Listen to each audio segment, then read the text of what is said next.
what is the situation at the moment in Gaza Strip. ہم کہاں جائیں آخری سرحدوں کے بعد, پرندے کہاں اڑیں آخری آسمان کے بعد, پودے کہاں سوئیں ہوا کے آخری سانس کے بعد, ہم اپنے نام سرخ ندی سے لکھیں گے, اس گیت کے ہاتھ کاٹ دیں گے جو ہماری لاشوں پر ختم ہوگا, ہم یہاں مریں گے یہاں آخری رستے میں, یہاں اور یہاں ہمارے خون سے زیتون کا درخت اگے گا.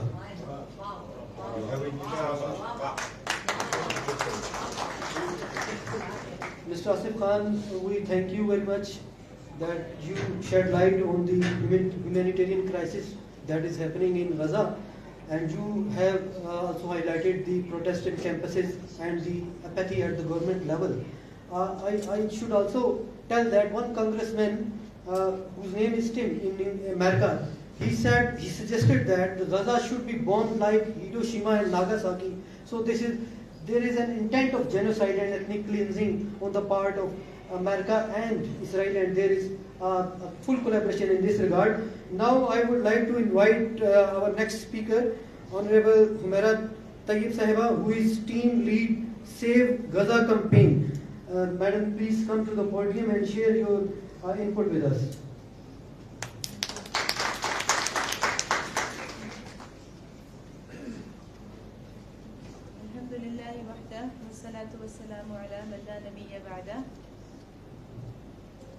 الحمد لله وحده والصلاة والسلام على من لا نبي بعده. أعوذ بالله من الشيطان الرجيم. بسم الله الرحمن الرحيم. قال الله تعالى في كتابه العزيز: والسماء ذات البروج واليوم الموعود وشاهد ومشهود قتل أصحاب الأخدود النار ذات الوقود إذ هم عليها قعود وهم على ما يفعلون بالمؤمنين شهود. صدق الله العظيم. نہایت معزز مہمانان گرامی، اسٹیج پر موجود میرے محترم حضرات اور فیکلٹی ممبران اور اس کے ساتھ ساتھ بہت ہی عزیز طلباء و طالبات، السلام علیکم ورحمۃ اللہ وبرکاتہ. میں دل کی گہرائیوں سے شکر گزار ہوں، خراج تحسین پیش کرتی ہوں یونیورسٹی انتظامیہ کی کہ انہوں نے اس موقع پر اس اہم ترین ایشو کو سامنے لانے کے لیے سیمینار کا انعقاد کیا. اور ٹاپک بہت اچھا ہے کہ جو پاکستان کا رول ہے، اسٹیٹس کا رول ہے غزہ ایشو میں، تو اس کے اندر اس کے اوپر ہمیں بات کرنی ہے. میں صرف جو میں نے آیات آپ کے سامنے پڑھی تھی اس کا کنیکشن تھوڑا سا بتا کے پھر میں اس ٹاپک پر آتی ہوں، کیونکہ ان کا کنیکشن بہت ضروری ہے یہاں پر بتانا. جیسے ہی اس بار طوفان الاقصی کا آغاز ہوا 7 اکتوبر سے، تو جو ہی دن رات میں ہم لوگ جب بھی میرا خیال ہے کہ درجنوں مرتبہ جیسی آنکھ کھلتی تھی رات میں بھی، تو سب سے پہلا کام ہوتا ہے کہ ٹویٹر آن کرو اور دیکھو کہ غزہ کی کیا اپڈیٹس ہیں. تو اسکرین کے اوپر ہر منظر دیکھنے کے ساتھ ہی مجھے سورۃ البروج کی یہی آیات ذہن میں آتی تھی جو کہ میں نے آپ کے سامنے پڑھی، اور اس کی وجہ میں آپ کو بتا دیتی ہوں. اس کی وجہ یہ ہے کہ اس سورت کے اندر اللہ تعالیٰ نے جو ذکر کیا اس خاص واقعے کا، اصحاب الاخدود یعنی گڑھوں والے، وہ گڑھوں والے یعنی جنہوں نے بہت اونچے الاؤ آگ کے جلائے تھے گڑھوں میں، اور اہل ایمان کو ان میں ڈال دیا تھا، زندہ جلایا تھا. اور نہ صرف مردوں کو بلکہ خواتین اور چھوٹے چھوٹے بچوں کو، نوزائیدہ بچوں کو بھی گڑھوں میں جلایا گیا تھا. تو اس میں جو کنیکشن ہے غزہ کے ساتھ وہ دراصل یہ ہے کہ اس میں اللہ تعالیٰ نے فرمایا کہ اذ ہم علیہا قعود، کہ جب وہ سب کچھ کر چکے، آگ جلا چکے اور اس میں ان کو ڈال چکے، تو اس کے بعد وہ کہیں گئے نہیں، بلکہ وہ اس کے کنارے بیٹھ کے اس منظر کو دیکھ رہے تھے. جیسے کسی اسٹیڈیم میں بیٹھ کے کسی فٹ بال میچ، کرکٹ میچ کو دیکھا جاتا ہے اور اس سے لطف اندوز ہوا جاتا ہے، تو وہ باقاعدہ بیٹھ کے اس کو انجوائے کر رہے تھے، وہ ان کے لیے ایک انٹرٹینمنٹ تھی. تو یہ جو اس میں پوائنٹ ہے نا اس سورہ کے اندر، وہ طوفان الاقصی کے بعد سے ہر منظر اپنی اسکرین میں دیکھنے کے بعد مجھے یہی آیت میرے ذہن میں آتی تھی کہ ہو کیا رہا ہے کہ اب ہمارے جو فاصلے ہیں وہ ختم ہو چکے ہیں. اب اس منظر کو دیکھنے کے لیے ہمیں ضروری نہیں کہ ہم غزہ کے اندر ہوں، انٹرنیٹ کی دنیا ہے اور ہم لمحہ بلمحہ ساری چیزیں اپنی اسکرینز کے اوپر دیکھ رہے ہیں، ہمیں سب اپڈیٹس فوری طور پر مل رہی ہیں. تو اصل بات یہ ہے کہ اگر ہم ان کو دیکھنے کے بعد جیسا کہ ان لوگوں نے کیا کہ کوئی ایکشن نہیں، آپ نے دیکھا بہت بڑا ظلم آپ نے دیکھا, آپ کی آنکھوں نے وٹنس کیا. اس سورہ میں یہی ہے کہ وہ اس کے شاہد بنے, شہود ہوئے. پہلے یہ کہ انہوں نے وٹنس کیا, اور اس کے بعد یہ کہ وہ دیکھنے کے بعد وہ اس کو باقاعدہ بیٹھ کے دیکھ رہے ہیں.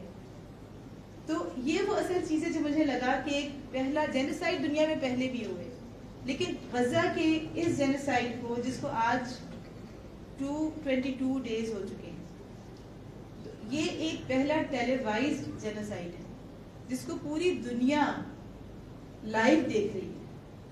تو سب سے بڑی بات اس میں یہ کہ ہم اس کو دیکھ رہے ہیں اور ہم بیٹھے ہوئے ہیں, اور اگر ہم اس کو دیکھنے کے بعد بیٹھے رہے تو اس کا مطلب ہے کہ ہم میں اور ان اصحاب الاخدود میں کوئی فرق نہیں ہے. اگر ہم دیکھنے کے بعد کسی قسم کا کوئی ایکشن نہیں کرتے, کسی بھی قسم کا, خواہ وہ ایکشن کوئی ایک ٹویٹ کی شکل میں ہو, کوئی ایک سوشل میڈیا شیئرنگ کی شکل میں ہو, کوئی فنڈ ریزنگ کی شکل میں ہو, کوئی ایک سلوگن کی شکل میں, ایک بینر, ایک پلے کارڈ کی شکل میں ہو, ایک پروٹیسٹ کی شکل میں ہو, لیکن اگر کوئی ایکشن ہم نہیں کرتے, اس کا مطلب کیا ہے کہ ہم اصحاب الاخدود میں ہم میں کوئی فرق نہیں رہ جاتا. تو میں یہ سمجھتی ہوں کہ جو میں نے جو کیمپین انیشیٹ کی 13 نومبر سے, پرسنلی میں نے اس کو اسٹارٹ کیا, تو اس کے پیچھے بھی یہ بات تھی کہ میں سمجھ رہی تھی کہ اب ہمیں ایکشن کیا لینا ہے. ہر کوئی اپنے طور پہ, بہت سے لوگ سب کچھ سوچ رہے تھے کہ بائیکاٹ کیمپینز کریں, یا ہم جو بھی ہمارے بس میں ہے وہ ہم کر سکتے ہیں. کچھ لوگ یہ سوچ رہے کہ ہم صرف دعا کریں, لیکن دعا سے اوپر بھی بہت کچھ ایکشن ضروری ہے. تو جو ہمیں سمجھ میں آیا, جو سیف غزہ کیمپین کا فوکس ہے, وہ ایگزیکٹلی وہی ہے جو آج کے سیمینار میں آپ نے ٹاپک رکھا ہے کہ گورنمنٹس کا رول کیا ہے یا ہونا چاہیے. تو میں یہ سمجھتی ہوں کہ ہر چیز ٹھیک ہے کہ کوئی بھی ایکشن آپ کر سکتے ہیں, لیکن جو اصل سولوشن ہے غزہ کا, یا جو اسرائیل کے بدترین آکوپیشن کا جو اصل جو سولوشن ہے, وہ کسی انڈیویجول کے پاس نہیں ہے, بلکہ وہ سولوشن کس کے پاس ہے؟ وہ سولوشن صرف اور صرف اسٹیٹس کے پاس ہے. اور اسٹیٹس جب تک وہ, یعنی آپ اتنی چھوٹی سی بات ہے کہ ہم فنڈ ریزنگ تو کر لیں گے, ہم الخدمت کو یا کسی اور بھی NGO کو ہم فنڈ تو دے دیں گے, لیکن جب وہ بدترین بلاکڈ ہے, جب وہ ایڈ پہنچائی نہیں جانے دی جا رہی, نہ زمین کے راستے سے نہ سی سے, تو کیسے کوئی NGO وہ پہنچا دے گی؟ اصل بات یہ ہے کہ مسئلہ انڈیویجولز کی طرف سے حل ہونے والا نہیں ہے. اس میں سارا کا سارا رول جو ہے وہ اسٹیٹس کا ہے, اور اسٹیٹس کو پریشرائز کرنا, اسٹیٹس یہ ڈیمانڈ کرنا, یہ اصل فوکس ہونا چاہیے ہر سول سوسائٹی کا. کہ اصل جو فوکس ہونا چاہیے سول سوسائٹی کا, ہر یعنی کہ کنٹری کی, اس کا یہی ہونا چاہیے کہ وہ صرف اس پہ وہ نہ کرے کہ ہم صرف فنڈ ریزنگ کر لیں گے, یا بائیکاٹ کیمپینز کر لیں گے, یا سوشل میڈیا پہ یہ صرف بات کریں گے. یہ سب چیزیں امپورٹنٹ ہیں, لیکن گورنمنٹ اپنی گورنمنٹ سے ڈیمانڈ کرنا, وہ رول ڈیمانڈ کرنا. اب اس میں ہماری طرف دو چیزیں آ رہی ہیں. ہم دیکھ رہے ہیں کہ 7 اکتوبر کے بعد سے فوراً جس طرح سے ویسٹ کی سول سوسائٹیز اٹھی ہیں, جس طرح سے نیو یارک میں, جس طرح سے لندن کی اسٹریٹس میں, جس طرح سے جرمنی تک میں لوگ نکلے ہیں, اور بار بار نکلے ہیں, مستقل نکلے ہیں, اور انہوں نے ایک پاور شو کیا ہے. اس کی وجہ سے یہ ہوا کہ ان کی اسٹیٹس کو مجبور ہونا پڑا اپنے موقف سے ہٹنے کے لیے. ہمیں پتا ہے کہ UN میں ابھی 3 مرتبہ سیز فائر کی ریزولوشن آئی, اور US نے اس کو 3 دفعہ ویٹو کیا, لیکن چوتھی دفعہ اس نے ایبسٹین کر لیا. اب یہ بہت بڑا کوشچن ہے کہ اس نے چوتھی مرتبہ کیا فلسطینیوں کا خون اس کو پریشان کر رہا تھا؟ کیا وہ بچوں کے شہید ہوئے وہ لاشیں اس کو پریشان کر رہے تھے؟ ہرگز نہیں. بلکہ US کی سول سوسائٹی کے وہ پروٹیسٹرز, جو اس وقت ایک بہت بڑی, ہم دیکھ رہے ہیں کہ یونیورسٹیز کے اندر جو اسٹوڈنٹس نے کیمپین شروع کر دیا, اس مزید اگلے اسٹیج میں وہ چلی گئی ہے. تو وہ پروٹیسٹرز کا وہ پریشر تھا جس نے مجبور کیا کہ وہ ویٹو 4th ٹائم جو ہے وہ US نے نہیں کیا.